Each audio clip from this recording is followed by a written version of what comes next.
é um dia muito interessante, porque é o dia que a gente fala de atípico, né? Feriado longo, pós a Campré, tá todo mundo moído. Eu quero agradecer aos irmãos, aos jovens, né? A galera que está desde cedo, o som precisa melhorar aí, tá bem ruim. Ah, desde cedo, indo para cima e para baixo, e trabalhando duro. E eu quero agradecer aos irmãos, ao Ministério Infantil, a todos que estão trabalhando arduamente, ou trabalharam arduamente, para que esse Acampré fosse excelente. E eu tenho ouvido notícias que foi muito bom, embora eu esteja vendo pessoas que não estão aguentando de pé. Né? Eu não sei, algumas crianças tomam Red Bull, não é possível. Porque, pelo amor de Deus, eles não param. E pelo que eu vi, gente, eles foi do início ao fim, eles a 120 por hora e continuam aqui. Eu não sei o que aconteceu, mas eu perguntei ao filho do Luiz ali, né? Falei, cara, você tomou Red Bull? Não é possível. E ele estava pilhado. Aí eu falei, gente, vamos lá. Então eu tenho um grande desafio hoje, falar para a gente pilhada, né? Pilhada não, gente que está meio que dormindo e tal. E ainda com algumas questões que a gente precisa resolver aqui. Então, mas muito obrigado por você ter vindo, você que está nos visitando. Nós te agradecemos por estar aqui. Eu espero que Deus possa falar com você hoje.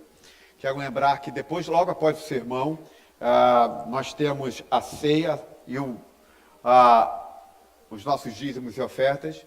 Lembrando que se você já é um cristão e é de uma outra igreja, está fazendo uma visita, você é convidado a estar ceando conosco. E a nossa ceia, você, depois que pegar, você toma a decisão de ceiar no momento que você achar mais apropriado.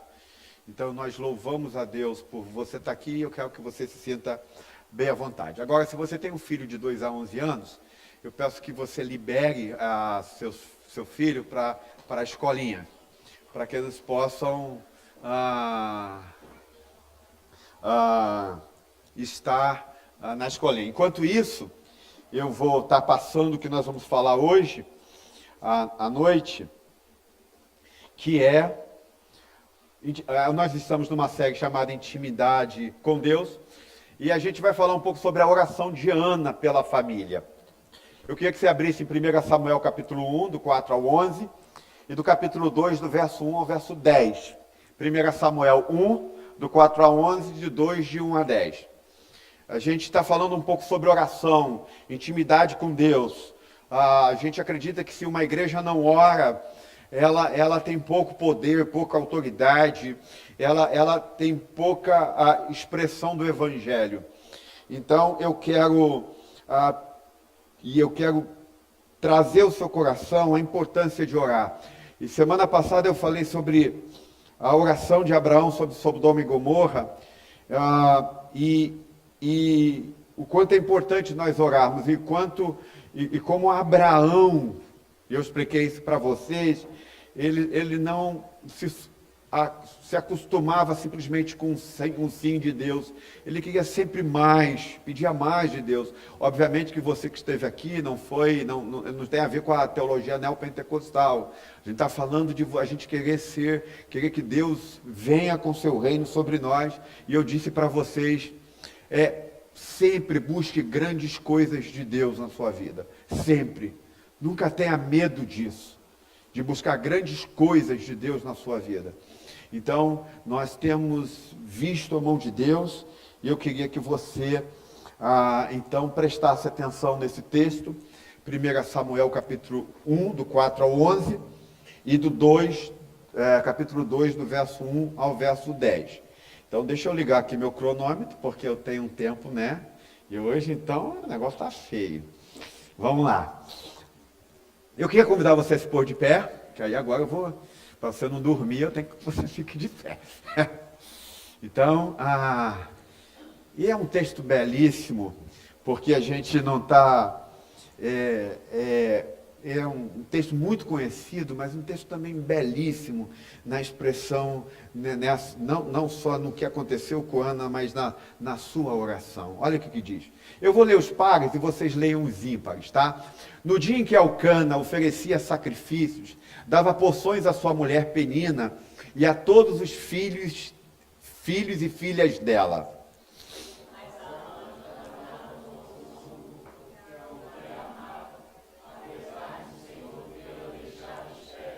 E porque o Senhor a tinha deixado estéril, sua rival a provocava continuamente a fim de irritá-la.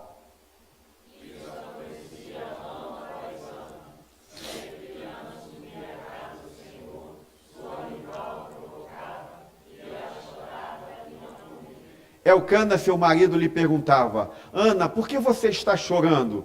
Por que não come? Por que está triste? Será que eu não sou melhor para você do que 10 filhos?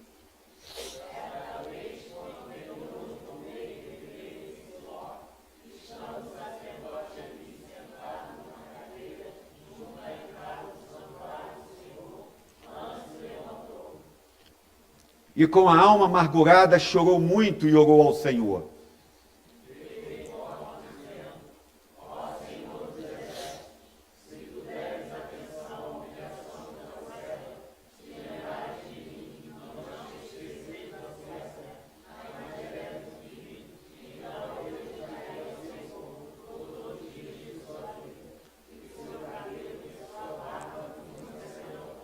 Agora vamos para o capítulo 2, do verso 1 ao verso 10. Eu vou ler os ímpares e vocês leem os pares.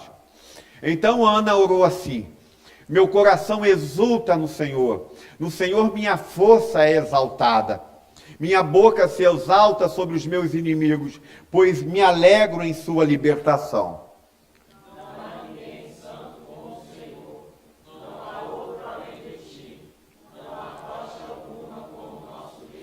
Não falem tão orgulhosamente, nem saia de sua boca tal arrogância, pois o Senhor é Deus sábio, é Ele quem julga os atos dos homens.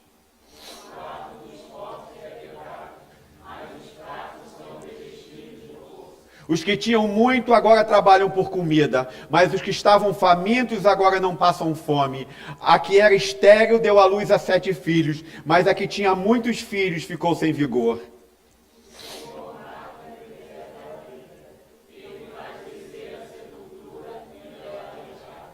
O Senhor é quem dá pobreza e riqueza. Ele humilha e exalta.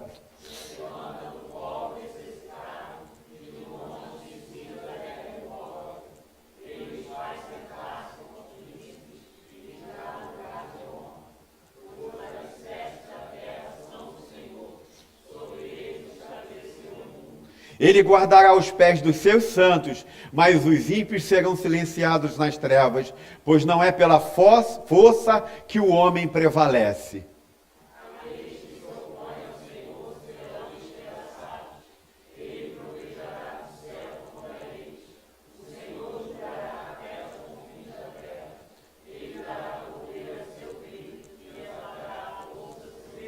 Vamos orar, Pai querido, muito obrigado por tua palavra.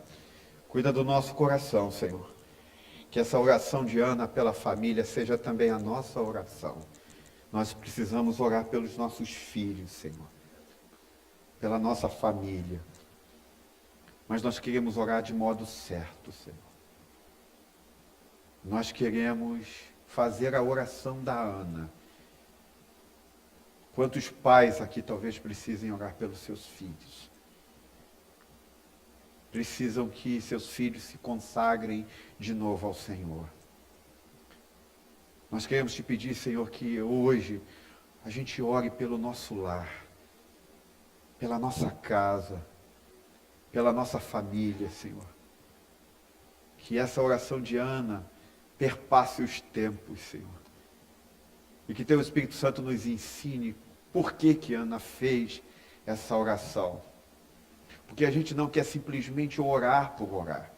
Nós queremos entender por que Ana orou assim. E por que essa oração foi descrita nas Escrituras. Porque ela está ali, Senhor. Nós queremos que ela seja também a nossa oração. Então, por meio do Teu Espírito, fala conosco, por meio da Tua palavra. Ajuda-nos. E que hoje seja o dia, Senhor, de nós intercedermos pela nossa família, intercedermos pelos nossos filhos, intercedermos, Senhor Deus, pelos filhos dessa nação. Ó Deus, que nós possamos interceder, Senhor, para que a nossa família, Senhor, esteja sempre no Senhor. Essa é a nossa oração, em nome de Jesus. Amém e amém. Você pode sentar. Bem, a gente está numa série sobre espiritualidade, sobre vida de oração, íntima de oração. Muitas pessoas dizem que elas são espirituais, mas elas não querem saber de igrejas, elas não vão à igreja, elas não vão a nenhum lugar, mas há uma valorização enorme sobre a nossa espiritualidade. Quando Dawkins falou que o Deus estaria morto na nossa sociedade ocidental, ele cometeu um erro incrível e grave, porque nunca na nossa sociedade há tanta espiritualidade. Até na política tem espiritualidade, vocês perceberam? Como o nome de Deus é usado o tempo todo, seja por qualquer uma pessoa. Nós estamos vivendo o tempo da espiritualidade. Então você tem um amigo em casa que não é cristão, mas ele ora na hora do almoço. Ele ora na hora de dormir, porque a espiritualidade está sempre em voga, embora ele não seja um religioso, ele não esteja na igreja local. Hoje à noite nós vamos falar o primeiro caso de uma mulher que ora, de uma oração de uma mulher que tem um encontro espiritual com Deus. E isso eu acredito que vai poder ensinar a gente algumas coisas. Nós vamos aprender coisas muito interessantes que esse texto quer nos ensinar. A primeira coisa é a anatomia da dor. Ontem eu estava pregando numa conferência em Santa Cruz, e logo depois da conferência, nós tivemos um tempo de debate, uma irmã me procurou e falou assim: como é que eu lido com a minha dor? Eu falei: o que houve com a irmã? Eu perdi meu pai. Como é que eu lido com a minha dor? Eu falei: chore. Lide com ela. Chore o quanto puder. O quanto você puder necessitar. Porque as pessoas já acreditam que no cristianismo a gente não lida com a dor. E ela olhou assim para mim: é sério? Mas ela é uma esposa de um pastor? E ela disse assim: mas se eu chorar, as pessoas da minha igreja vão achar que eu não sou forte. Pelo contrário, minha irmã. Quando você mostra a sua dor, você mostra que você tem um Deus que conforta e consola os que choram. Então, a gente tem um problema com a questão de dor. Então, se você está aqui, está passando por um problema, chore esse problema. E ore por ele hoje. A gente vai entender isso aí hoje um pouquinho. Então, qual é a anatomia da dor que a gente tem nesse texto? A gente vê que a Ana é muito infeliz, está muito infeliz. Ela, no versículo 10, ela está amargurada de alma. Eu vou passar por aqui. Eu vou deixar lá no capítulo 1, porque a gente não vai fazer mais nada disso. Ela está amargurada de alma, está completamente triste, é uma dor completamente interior, ela chora o tempo todo. A palavra hebraica para amargura de alma é que ela está chorando alto o tempo todo, ela chora em voz alta, ela está chorando, gritando por dentro, não só por dentro, mas também por fora. No versículo 6, diz que Penina, a outra mulher de Elcana, perturba mais ainda, a irrita mais ainda, a provoca mais ainda, porque Ana não tem filhos e ela tem. Então aqui a gente tem um retrato de uma mulher que está cheio de rancor, cheio de dor, e ainda é provocada pela outra mulher. Ela quer ter filhos e não pode.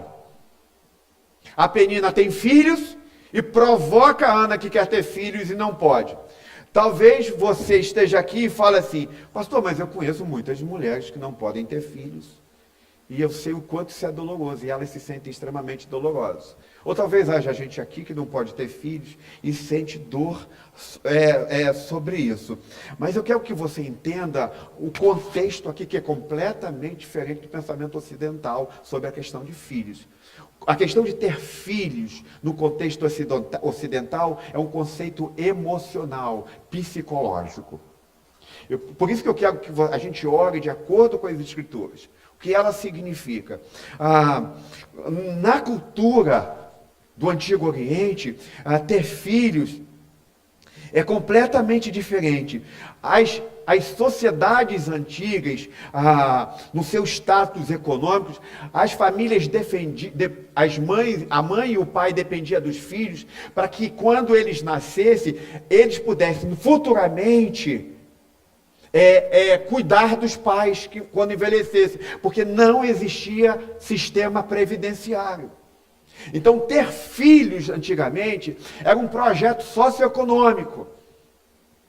Tinha a ver com a questão da economia. Então, quando você tinha filhos, você estava garantido o seu sustento. Os pais estavam garantindo o seu sustento futuramente. Então, quanto mais filhos você tinha, mais força de trabalho você tinha. Mais gente para te sustentar no futuro você tinha.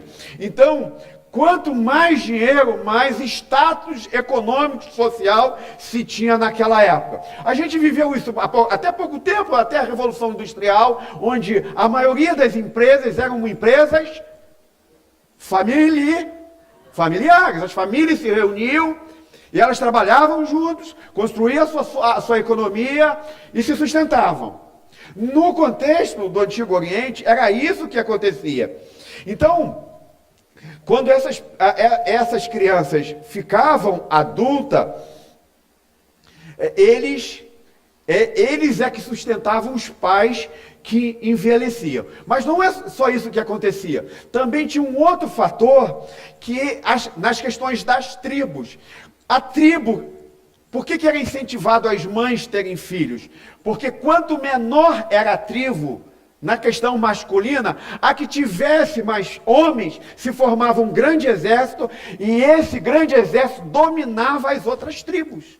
Então era uma questão também de sobrevivência. Sobrevivência. Por isso que era incentivado nas tribos e no antigo Israel, as mulheres ter muitos filhos. Para que o seu clã, os filhos se tornavam seus heróis. Então, quando a gente fala no Ocidente que algumas mulheres não podem ter filhos, a gente está falando de uma ideia emocional, da psique, da psicologia. No Antigo Oriente, não ter filhos era uma questão de vida ou morte. Você morreria se você não tivesse filhos. Ou então você ficaria velho e morreria de fome. Então, é importante entender que literalmente as pessoas morriam. Os homens e as mulheres que não tinham filhos morriam de fome, literalmente. Então, sua família morre, sua tribo morre, sua nação morre. Então, essa é a ideia do Antigo Oriente. Agora, a questão é que, nesse contexto, a Ana estava sendo impulsionada pelo momento da sua história a ser uma idólatra dos seus filhos. E aí que você precisa entender o que eu quero falar. O que é um ídolo? Um ídolo é quando é uma coisa boa que se torna para você uma coisa fundamental. Então o ídolo nunca será uma coisa ruim. O ídolo é uma coisa boa que se torna na sua vida uma coisa fundamental. É aquilo que se torna o centro da sua vida, o centro da sua existência. É como se você dissesse assim: eu consegui isso na minha vida e isso me dá um status, isso me dá um valor como pessoa. Na cultura ocidental, por exemplo, você passar numa universidade, você ter um carro, você comprar um apartamento, isso na cultura ocidental é tipo um ídolo. O sucesso é um ídolo, o dinheiro é ídolo, porque isso dá status de valor a gente.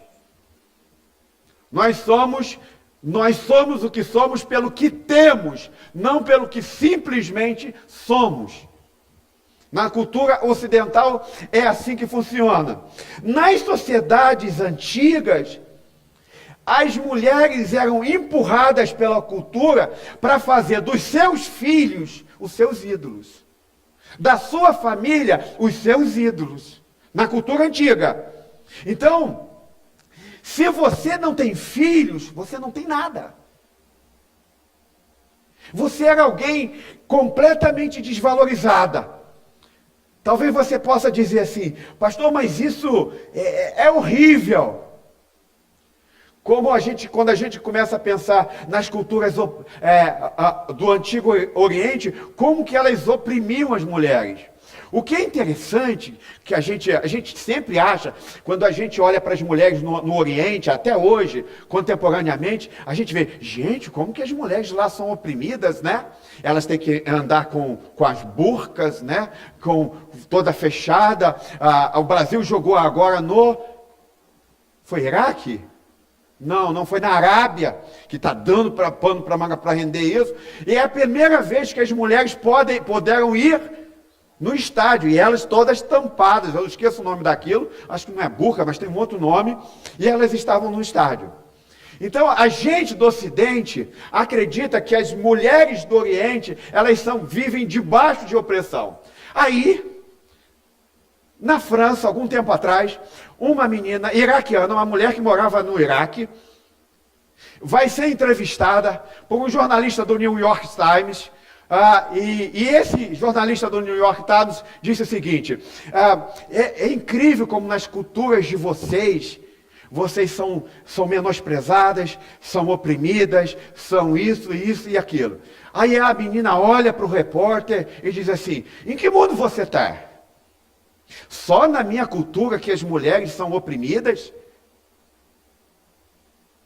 Você precisa entender, ela dizendo para o repórter, que em todas as culturas as mulheres são oprimidas. E ela então disse para o jornalista, você precisa entender que na sua cultura ocidental as mulheres têm que ser gostosas, bonitas, magras, lindas, porque se elas não forem isso, elas não são nada. E não é isso, gente? Como é que é a cultura ocidental? Por que a gente tem um monte de mulher indo para a academia que nem louco? Porque a mulher da cultura ocidental, de abaixo da opressão ocidental, ela tem que ser slim. Ela tem que ser bonitona. Ela tem que ser sarada. Então, essa repórter, essa mulher diz que assim como as mulheres ocidentais não é nada sem serem sexy e bonitas, as mulheres do Antigo Oriente, da época de Sara, não era nada sem ter filhos. Então, Ana, ela estava sendo jogada pela cultura daquela época do Antigo Oriente, que ela tinha que ter filhos. Você tem que ter filhos. Enquanto as mulheres do Ocidente, hoje, elas são oprimidas de outra maneira. Você tem que ser bonita, você tem que ter um corpo tal, você tem que ser isso. Eu não sei se você é da época, e olha aqui que eu não estou criando uma subcultura, eu não sei se você é da época, mas antigamente os cristãos, eles tinham o seu próprio modelo de dirigir a moda. Você é dessa época? Quem é dessa época? Então significa que a sociedade, a cultura, fazia seus modelos de roupa, e dentro da cultura cristã, obviamente que isso também funcionou como uma subcultura, e isso não é bom, mas dentro da cultura cristã, as mulheres da igreja local ou do cristianismo lá pela década de 70, 60, 80 ainda, elas se vestiam diferente. Por que elas se vestiam diferente? Porque elas não entravam nesse modelo de opressão. elas entendiam que esse modelo não vinha do reino. Que elas não iam se comportar como as mulheres da nossa sociedade, da nossa cultura, e que nós tínhamos algo a ensinar. Obviamente, eu quero explicar isso para vocês. A gente precisa tomar cuidado com a questão da nossa subcultura. Então, não é isso que eu estou tentando mostrar para você. Então, por exemplo, as mulheres antigas, nenhuma mulher do Antigo Oriente, na época de Ana, tinha distúrbio alimentar. Nenhuma. Porque a opressão para as mulheres no Antigo Oriente era ter filhos. Só isso. Hoje, a opressão para as mulheres hoje é o quê? Serem bonitas. E aí a gente está cheio de distúrbio alimentar. Tá certo ou não tá? Sim ou não? Já entrou numa academia? Vocês vão à academia? Então, gente, todas as culturas colocam algumas coisas na nossa frente que não são Deus, que não vêm de Deus. E diz assim para você, ou você é bonita, ou você não é nada. Ou você tem filhos, ou você não é nada. Ou você tem dinheiro, ou você não é nada. Ou você tem casa, ou você não é nada. Ou seu filho faz uma faculdade boa, ou você não é nada.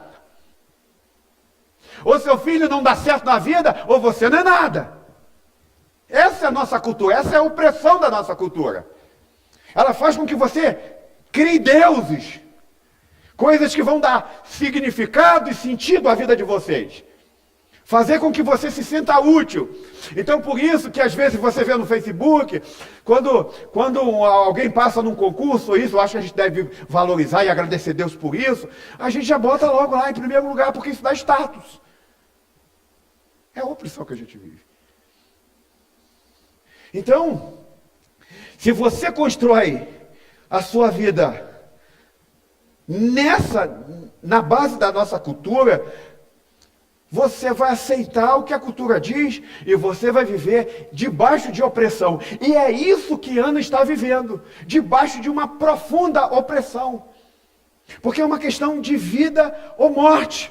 Agora, se você tem filhos baseado na nossa cultura, você vai precisar entender que você vai esmagar seu filho com as expectativas que essa sociedade quer, não a que Deus tem para ele.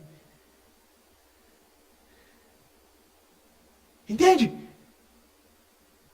Então, quando o teu filho, você aceita a opressão da cultura, é por isso que Deus não dá um filho para Ana. E eu vou chegar lá para que você entenda isso. Então, é a mesma coisa no contexto ocidental. Se você constrói a sua vida querendo ser amado por alguém, ou por um homem ou por uma mulher, você está debaixo de algo extremamente errado que vai destruir a sua vida. Agora, a pergunta que a gente faz como é que a gente foge disso? Como é que Ana foge disso? Como é que Ana muda a sua forma de pensar? É importante que a gente entenda que a única maneira da gente escapar dos sistemas, dos ídolos culturais que a gente tem na nossa cultura particular, é quando Deus passa a ser mais importante para o seu coração do que qualquer outra coisa. Amém, gente? Como é que a gente escapa dos ídolos da nossa geração? É quando Deus passa a ser a coisa mais importante. É mais ou menos o que o Alessandro pregou hoje de manhã. Deus é tudo para você. Aí você começa a escapar dos ídolos. Mas como que Ana foge disso? Existe um professor da Universidade de Berkeley, nos Estados Unidos, chamado Robert Alter, e ele é professor de literatura hebraica e um especialista de entender as narrativas bíblicas. Acho que se você puder comprar qualquer coisa de Robert Alter, ele não é um cristão, tá bom? Não é um cristão, mas ele é um especialista em narrativa bíblica. Ele diz o seguinte, ele diz que, deixa eu me encontrar de novo, ele diz o seguinte: ele diz que a primeira coisa que acontece na família de Ana é que a dinâmica familiar é completamente desfeita. Por que é desfeita? Porque Ana não tem filhos, Penina tem, e aí o que Eucana faz, o marido de Ana faz? Ele dá uma porção, dobrada, e dá mais para ela do que para Penina, e com isso a Penina faz o quê? Fica também insatisfeita e começa a irritar a Ana mais e mais e mais. Robert Alt também vai falar que o que a Bíblia mais condena é você ter uma família polígama, ou uma família onde viva debaixo da poligamia, isto é, quando um homem ou uma mulher decide ter mais de um marido. Na época do Antigo Oriente, o marido tinha muitas mulheres, ou várias mulheres. Então a Bíblia começa a sinalizar que essa é a pior coisa que um ser humano podia fazer. Então, o texto vai dizer, e aí há uma coisa muito interessante, que na época de Ana havia esperança sociológica, a questão familiar futura, a esperança sociológica nós temos, psicológica que nós temos com a questão da Eucana, quando Eucana diz o seguinte: o meu amor por você não vale mais do que 10 filhos. Imagina. E aí a Ana tem uma esperança emocional, psicológica, mas também há algo muito interessante, que é uma esperança que acontece aqui, que a gente chama de esperança teológica. Existe o texto diz que então Ana se levantou. Eu queria que você visse isso. Deixa eu ver em qual momento está. Não, aqui não, peraí, acho que é o verso 11. Peraí, onde que está? Gente, eu não anotei.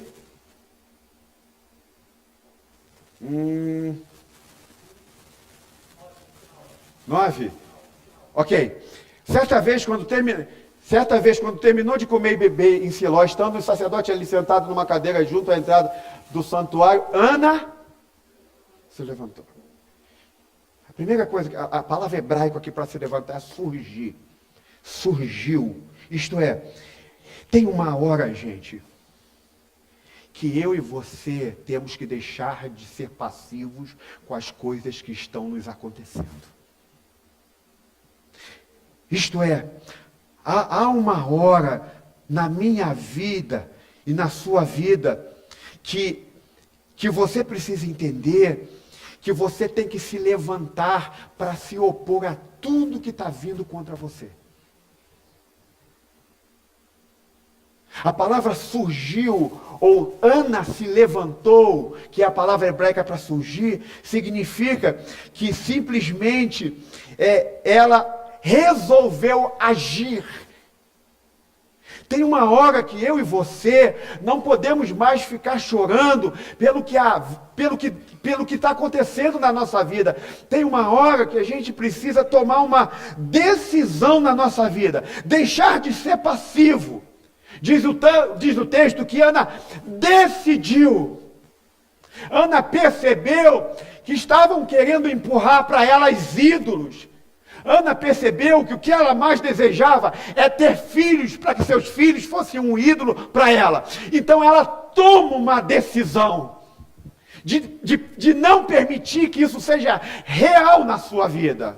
E aqui, gente, a gente precisa tomar uma decisão muito importante na nossa vida. A nossa espiritualidade começa, não é quando a gente começa a ver os nossos pecados e diz assim, pô, estou errando nisso. Mas a nossa espiritualidade começa também quando a gente percebe que tem coisas boas que estão vindo para nós, mas essas coisas boas estão vindo e estão se tornando os nossos ídolos do nosso coração. Então eu quero te dizer que nem tudo que está vindo sobre você de bom é uma coisa boa. Isso pode se tornar seu ídolo. Mas como é que a gente não permite que esses ídolos sejam plantados e a gente comece a orar como Ana? É importante que a gente entenda que a segunda coisa que Ana faz é que ela começa a orar. e que quando ela começa a orar, é uma oração curta. Você já percebeu a oração de Ana? Alguém viu a oração de Ana? É uma oração curta. Mas a primeira parte da oração de Ana, e é incrível essa oração, ela se derrama diante da realidade que Deus é. Diz o texto que ela se derrama diante da doutrina de Deus. Por que se derrama diante da doutrina de Deus? Porque a gente vê que a primeira frase da oração dela é que ela ora para os atributos de Deus. Olha o que diz, olha como é que ela começa. Ó Senhor, vamos dizer juntos? Ó Senhor dos exércitos. Isto é, gente, ela usa um termo chamado Yahvé Sabaoth. Isso é um termo no hebraico, que significa Senhor dos exércitos, como está na nossa tradução, mas não só Senhor dos exércitos, Senhor das multidões, o Senhor de tudo. Então ela começa, sabe, lembrando da majestade de Deus. E eu quero que você, nesta noite, na sua oração, quando você começar a orar, pelas coisas que você precisa se levantar e pôr de pé para que as coisas comecem a ser transformadas na sua vida, você comece a orar teologicamente, diga, Senhor dos exércitos, Senhor majestoso, Senhor dono de todas as coisas, Senhor que governa todas as coisas, Senhor que é onipotente em tudo, Senhor que domina todas as coisas, Senhor que reina para sempre, Senhor que transcende todas as coisas, Senhor cheio de justiça e Senhor cheio de grandeza. Então diz o texto, gente, que ela diz o seguinte, dê atenção à humilhação da tua serva. Olha que oração fascinante. Ela está dizendo o seguinte, ela está dizendo assim, o Deus dos exércitos, o Deus majestoso, o Senhor dos exércitos, se preocupa com uma mulher rural. O contexto do Antigo Oriente, Ana morava num contexto rural. O que é contexto rural? É que ninguém dá importância para pessoas desse lugar. E ela está dizendo o seguinte, que o Deus dos exércitos, que o Senhor dos exércitos, que o Senhor majestoso se importa com uma pequena mulher que mora num contexto rural.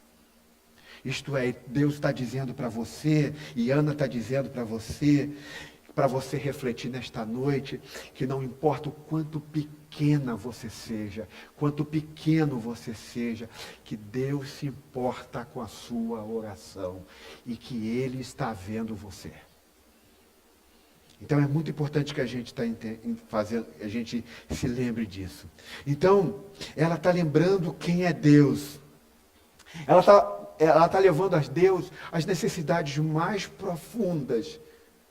É isso que a Bíblia diz quando você tem as emoções mais profundas. Você precisa derramar as suas emoções mais profundas. Então você está aqui esta noite, o que Deus está chamando para você fazer o seguinte entrega para mim aquilo que mais está corroendo o teu coração. Se derrame diante de mim. Deus fala assim, não tem problema você se derramar, não se ache menor, não se ache pequeno, porque eu sou o Senhor dos exércitos, e eu dou ouvido à voz e às orações daqueles que clamam a mim. Você está entendendo o que Deus está fazendo com a gente? Essa oração de Ana, Ele está dizendo, derrame. Sabe por quê, gente? A maioria da nossa cultura ocidental, a gente tem uma crença que a gente não deve se derramar ou falar das nossas emoções, ou mostrar as nossas emoções. Que a gente não deve colocar aquilo que a gente está sentindo, a gente deve esconder, a gente deve negá-la, a gente não pode deixar que ninguém saiba, e Deus está chamando você para se derramar. Deus está chamando você para você entregar. Deus está falando assim, entregue a mim aquilo que está corroendo o teu coração. Entregue para mim aquilo que você está vivendo. Não esconde. Não negue. Entregue completamente. Então Deus está falando para você, derrame-se. Entregue as suas emoções, aquilo que você sente a mim. Por isso que Ana se derrama, porque ela sabe que Deus é o Senhor dos exércitos. Mas olha o que acontece com Ana, a mudança de Ana. Ela faz uma oração que ela percebe o que estava acontecendo com ela. Ela começa a entender que se Deus tivesse dado um filho a ela, antes dela entender o que era isso, aquele filho se tornaria um ídolo dela. Sabe, Deus às vezes não te dá coisa para você, não dá coisas a você. Por isso que às vezes fala, por que Deus não quer me conceder certas coisas? Porque Deus sabe que se você não estiver pronto para essa coisa, isso se tornará um ídolo na sua vida. E Deus te ama. Então preste atenção como que Ana faz a mudança de entendimento disso. Ela diz assim, como é que ela percebe que se ela tivesse um filho dela, ela seria um ídolo? Quando ela fala isso aqui para o Senhor.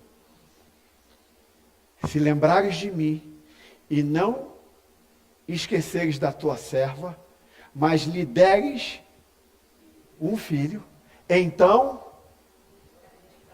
eu o quê? Dedicarei ao Senhor por uma semana? Por 2 dias? Por todos? E o seu cabelo e a sua barba? Isso aqui é muito importante que você entenda isso aqui. E seu cabelo e a sua barba nunca serão cortados. Presta atenção nisso aqui, por isso que a gente tem que orar. E a gente tem que entender o que a Bíblia diz para a gente poder orar direito. A gente precisa entender, gente. Ela está dizendo assim, Deus, se você me der um filho, eu vou entregar meu filho para um ministério de tempo integral.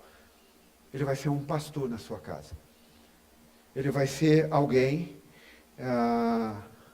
que vai te servir. Aí talvez você diga assim, pastor, mas isso aí é uma oração de negociação. Você está negociando. A Ana está negociando. Você me dá um filho e eu dou a você. Não é uma barganha aqui. Por isso que eu falo que você tem que entender essa frase aqui. E seu cabelo e a sua barba nunca serão?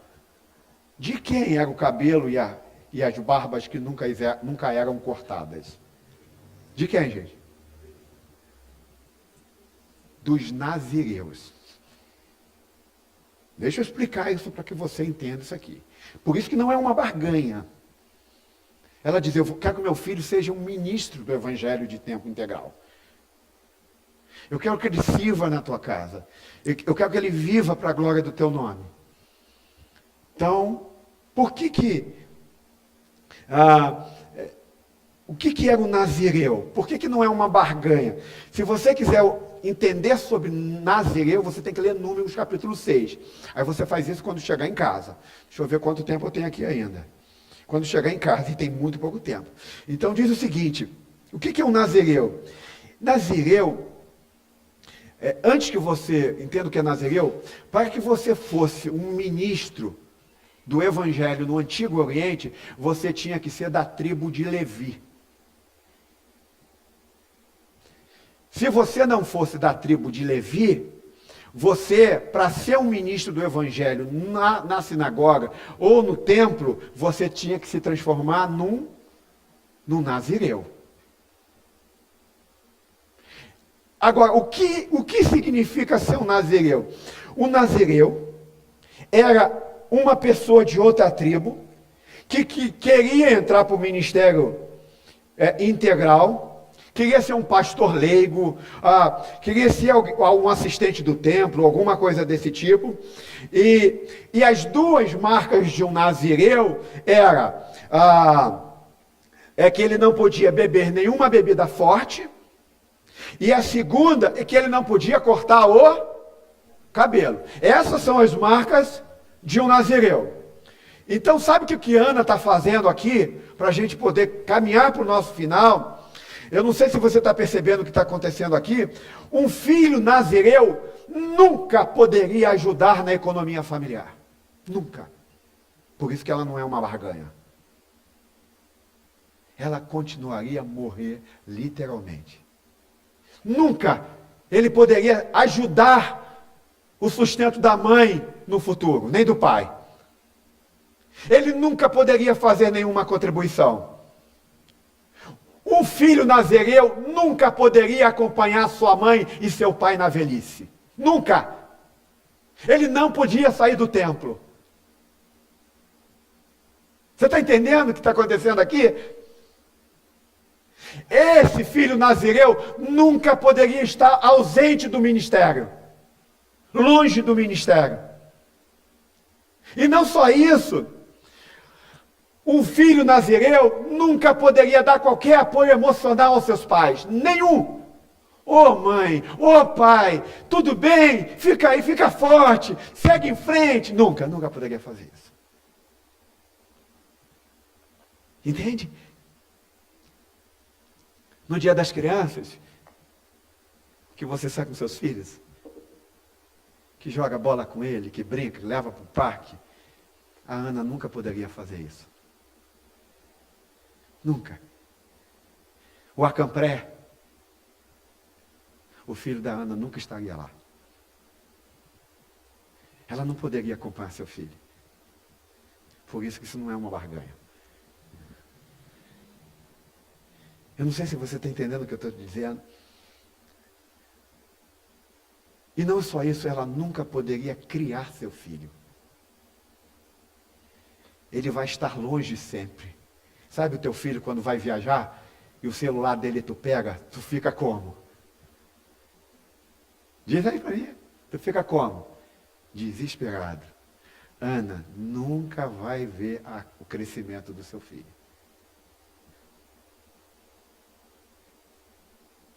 É punk? E aí, topa orar assim? Então eu quero que você entenda que, em outras palavras, todas as motivações culturais, emocionais, para se ter um filho, desaparece na vida de Ana. Aí que é que ela foi curada. Você precisa entender, talvez você pergunte, então por que Ana quer ter um filho? Para as mulheres israelitas, era uma razão emocional. Mas não só uma razão emocional, era uma razão teológica. E aí eu quero que você entenda, a razão emocional é porque as famílias não pediam o seu sentido de valor. Mas havia uma razão teológica. As mulheres israelitas, a maioria das mulheres israelitas, elas, que é a maioria da periferia, a maioria delas, elas entenderam que quando Deus disse em Gênesis capítulo 12, que ele salvaria o mundo por meio de uma família, as mulheres acreditavam teologicamente que por meio de um filho, Deus abençoaria as nações. Então, quando Ana está devolvendo, entregando seu filho para Deus, ela abre mão do seu filho para ela, porque ela acredita que o filho dela será um instrumento de bênção para a nação.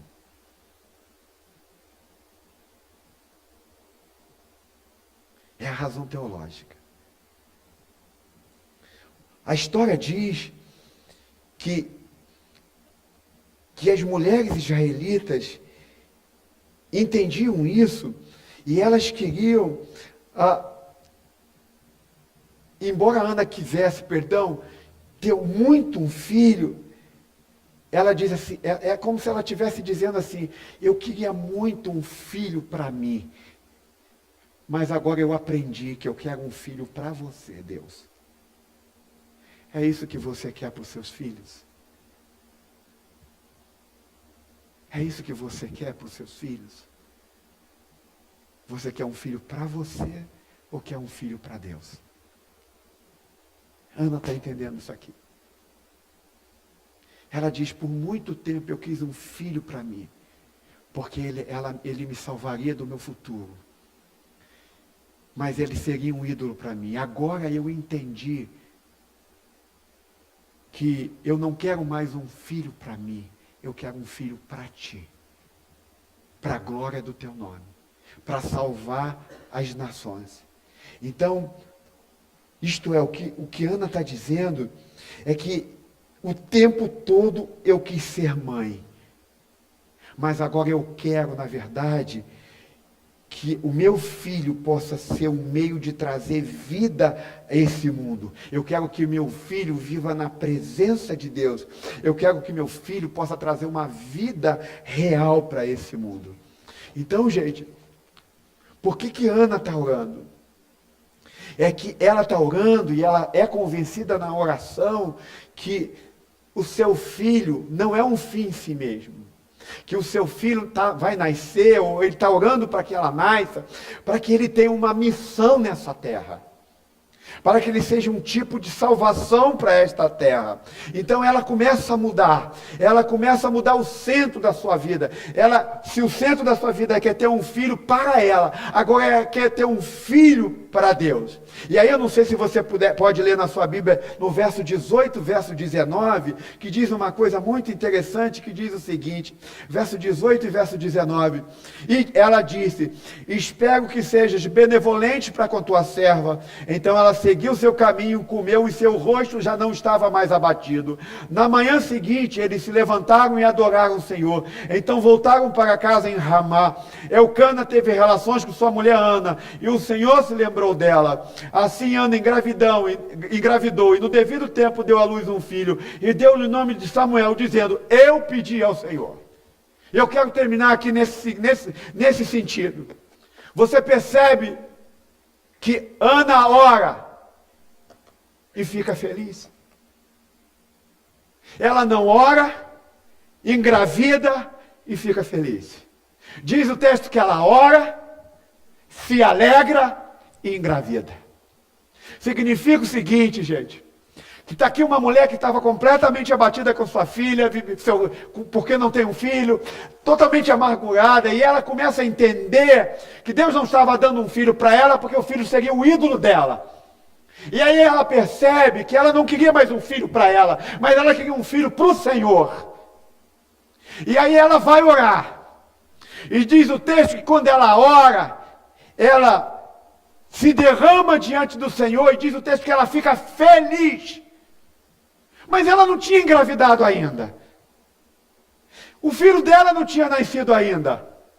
Mas diz o texto que ela acabou de orar, ela fica feliz. Sabe? Gente, deixa eu te falar uma coisa. O que é fantástico na oração de Ana é que ela é capaz de orar e se levantar feliz, porque ela confia plenamente no Senhor. Sabe,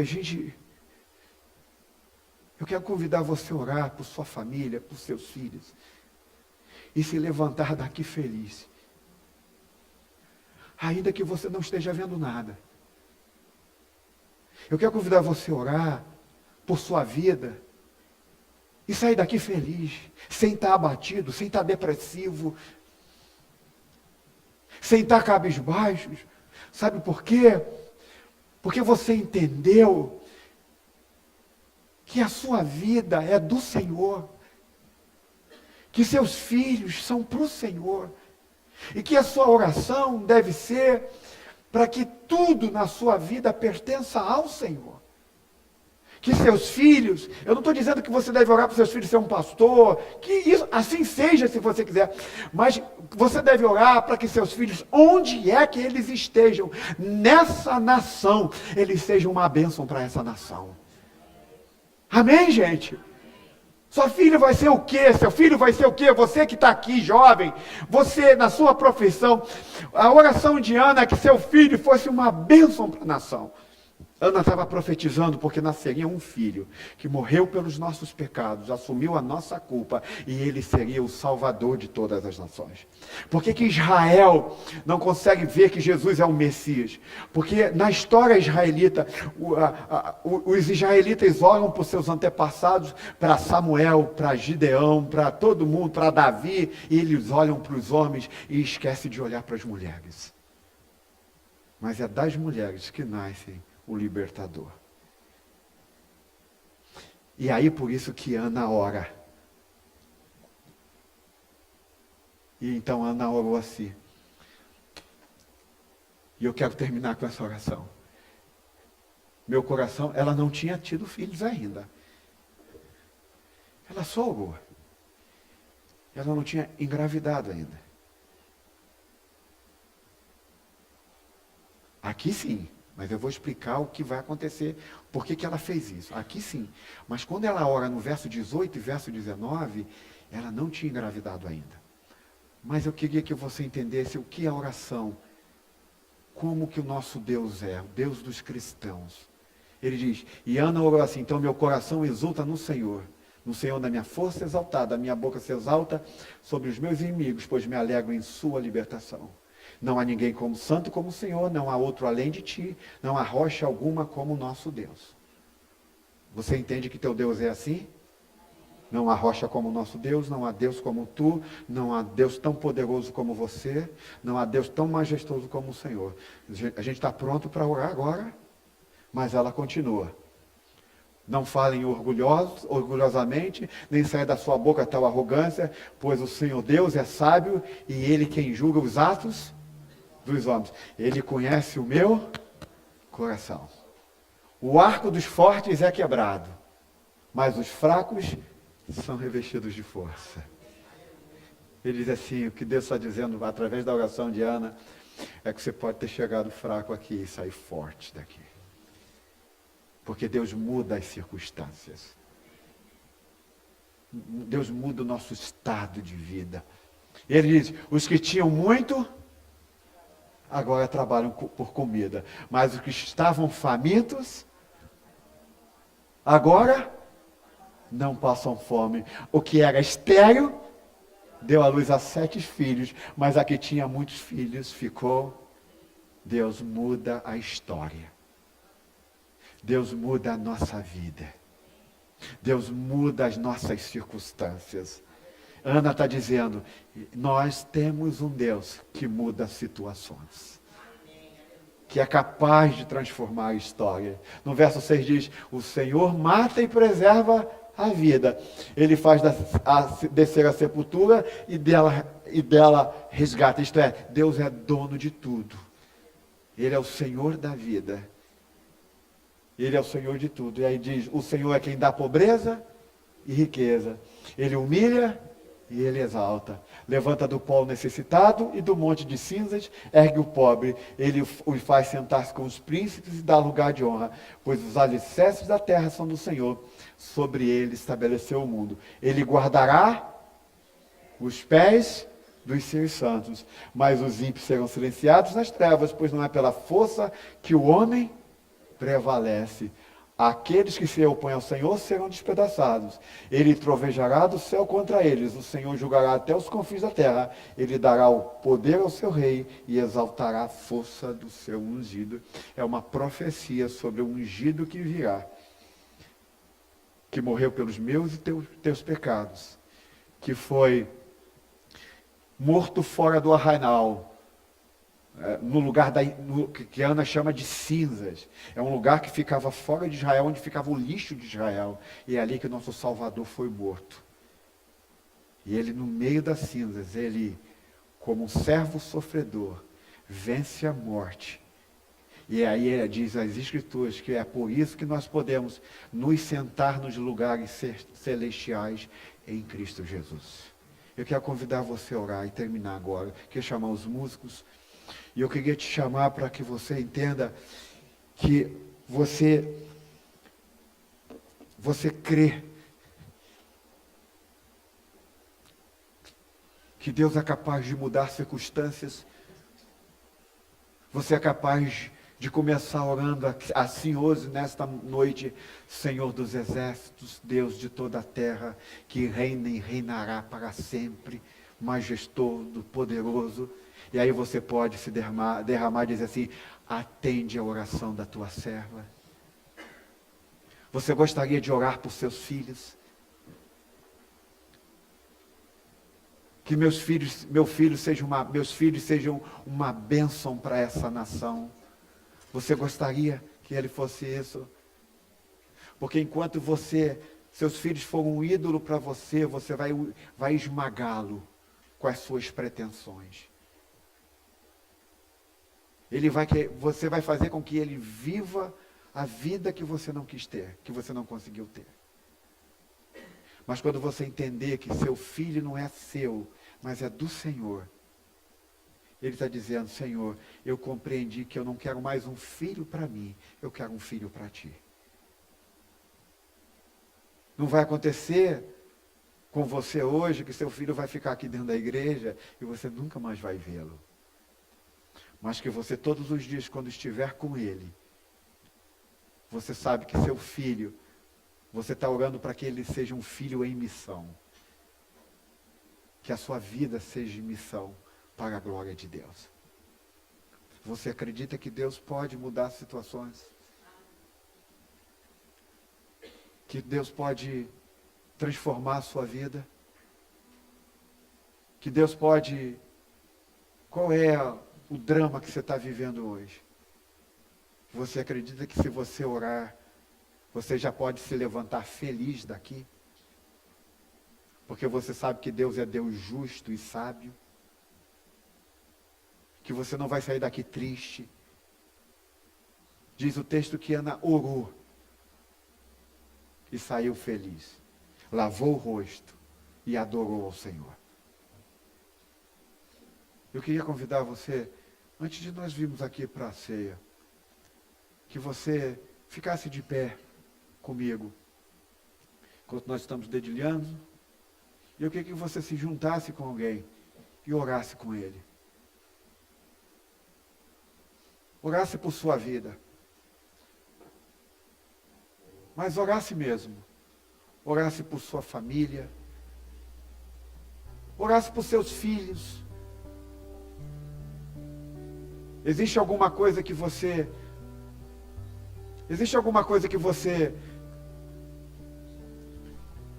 quer se derramar diante do Senhor?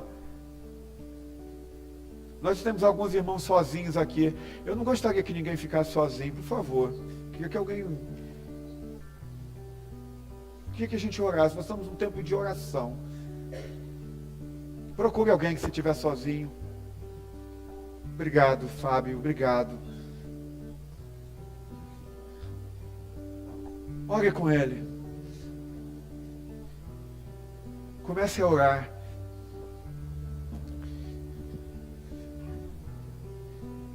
Deus é capaz de mudar qualquer história. Mas Deus quer que você compreenda que Ele quer que Ele seja o maior tesouro na sua vida. Ore a Deus, derrame o seu coração. Diz o texto que Ana chorava tanto que o sacerdote achava que ela estava bêbada, que o pastor achava que ela estava bêbada. Derrame o seu coração. Ore por seus filhos. Ore pelo seu filho. Ore por sua filha. Ore pelos jovens desta igreja. Peça para Deus mudar a história. Interceda. Derrame o seu coração. Derrame a sua vida diante dele. Diga: Senhor dos exércitos, Deus que reina, atende a oração da tua serva. Atende a oração do teu servo.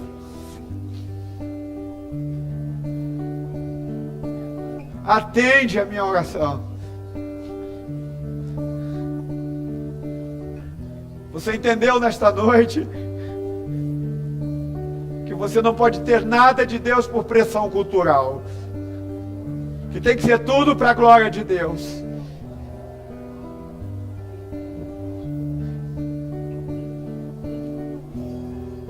Eu queria pedir que os jovens orassem: Senhor, que eu seja uma bênção para a nação.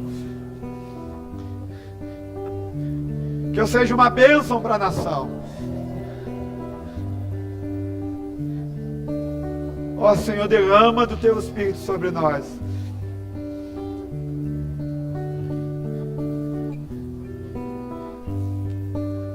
Derrama do Teu Espírito sobre nós. Ana orou e a sua vida mudou. Ela compreendeu o que Deus queria na vida dela.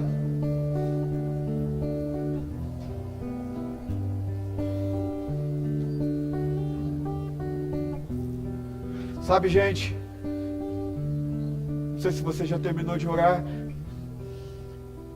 Eu não sei, a Bíblia não diz que se Ana viu Samuel crescer. Samuel foi um grande profeta em Israel.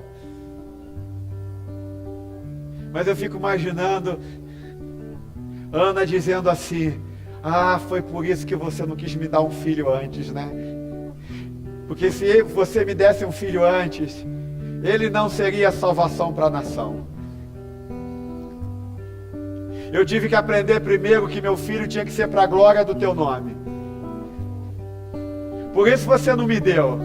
Eu fico imaginando Samuel crescendo. Ele dizendo: eis-me aqui, Senhor. Ele sendo profeta de Israel, sacerdote de Israel. E eu fico imaginando a mãe olhando: eu agora entendo por que eu sofri tanto. Eu agora entendo porque eu por muitos anos fui caçoado, fui zombado por pessoas. Penina me massacrou tanto. Eu entendo agora porque eu passei tanta situação na minha vida. Foi até que eu entendesse que tudo seu deve ser para a tua glória.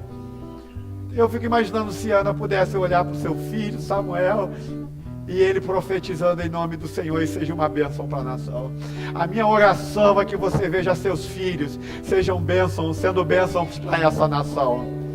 A minha oração é que quando você vê seus filhos no futuro, casados, crescendo, trabalhando, e eles sejam glória para essa nação. Eles sejam instrumentos de Deus para essa nação. Eles sejam bênçãos de Deus para essa nação. Essa é a minha oração. Eu quero poder, não sei se Deus vai me permitir, mas ver meus filhos sendo instrumento de Deus para essa nação. É por isso que eu quero chamar vocês a orarem, para não deixar que os ídolos dessa nação dominem seu coração. E eu quero incentivar você, que talvez esteja orando há muito tempo por alguma coisa na sua vida, e Deus ainda não tenha te dado, e você não está entendendo por que eu ainda não te deu ainda. Até que você possa dizer: eu queria um filho para mim, mas eu quero um filho agora para o Senhor. Talvez você queira muito algo de Deus porque ia poder te dar status, melhorar a sua vida, alguma coisa desse tipo. E Deus, hoje você talvez esteja entendendo assim: ah, agora eu entendi por que não. Porque eu queria para mim, mas agora o Senhor, aquilo que eu tenho te pedido, eu quero que seja para o Senhor. Você quer orar por isso? Eu vou convidar você a vir aqui, daqui a pouquinho. Eu queria chamar o pastor Alessandro. Queria que ele orasse por isso com vocês. Nós estamos vivendo, uma série sobre oração. E eu queria crer que você está orando. E Deus está nos chamando à intimidade com Deus. Nós não oramos porque queremos as coisas de Deus, porque queremos. Tudo tem um porquê. Tudo tem um pra quê. E eu quero ainda poder ver esta igreja, vocês, vendo seus filhos crescerem e dizendo: caraca, meu filho está sendo bênção para essa nação. Amém, gente? Você quer isso?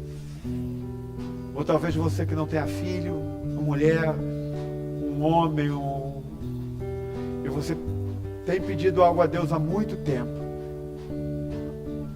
Derrame-se diante de Deus e peça, porque Ele ouve as nossas orações. Depois que o irmão pastor Alessandro orar sobre isso na nossa vida, você vai poder vir pelas laterais, comer do pão e beber do cálice. E eu vou pedir que você, mais uma vez, se junte com alguém e ceie junto com ele. E você possa dizer para o seu irmão que está do outro lado: olha, nós vivemos para a glória de Deus. Nós temos uma missão nessa terra, é viver para a sua glória. Amém? Vamos fazer isso, pastor Alessandro? Pai, Tu que criaste todas as coisas, que governas sobre todos, Tu que és majestoso e poderoso, Senhor. Tu que nos criaste segundo a Tua imagem e semelhança, e depois de ter construído todas as coisas, nos colocou como coroa desse mundo. Nós nos colocamos diante de Ti nessa noite, clamando, Senhor, pelo Teu agir nas nossas vidas, fazendo com que aquilo que temos colocado diante do Senhor, ao recebermos, o Seu nome seja glorificado e exaltado. Pedimos a Deus em nome de Jesus, que aquilo, Senhor, que nesses dias temos clamado, temos pedido, Deus, não se torne um ídolo nas nossas vidas. Não tome o Teu lugar no nosso coração, mas seja, Senhor, para a honra e glória do Teu nome. Deus, em nome de Jesus Cristo, nos ajuda a caminhar, sabendo, Senhor, o Deus que temos, o Deus que provê todas as coisas, o Deus que nos sustenta, o Deus que nos ergue. Deus, nós queremos pedir nessa noite que o Senhor fortaleça aquele que está fraco, sustenta, Senhor, aquele que está desanimado, que o Senhor renove as forças, ó Deus, daquele que está caído, que o Senhor gere fé no coração daquele que está sem fé. Deus, eu te peço que o Senhor sustente e fortaleça, Senhor, as nossas famílias e nos ajude, Senhor, como Ana, colocar os nossos filhos diante do Senhor, para que eles sejam, Senhor, uma bênção nessa nação, para que eles sejam, Senhor, motivo de glória para o Teu nome, que eles sejam instrumentos nas Tuas mãos. Deus, em nome de Jesus Cristo, que nós, como pais, o Senhor possa nos levar, Senhor, a colocar os nossos joelhos, ó Deus, em oração, pedindo para que eles sejam Teus instrumentos e não nossos instrumentos. Que eles sejam motivos de bênção para esta nação, não para as nossas vidas, porque na nossa vida o Senhor cuida. O Senhor cuidou da vida de Ana. Ela rompeu, Senhor, com tudo aquilo que o mundo podia sinalizar para ela como segurança, mas ela creu no Senhor, ela confiou no Senhor.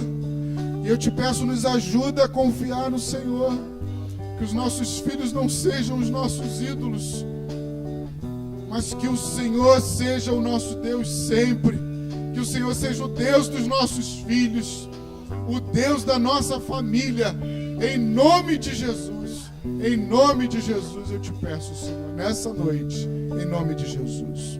Amém.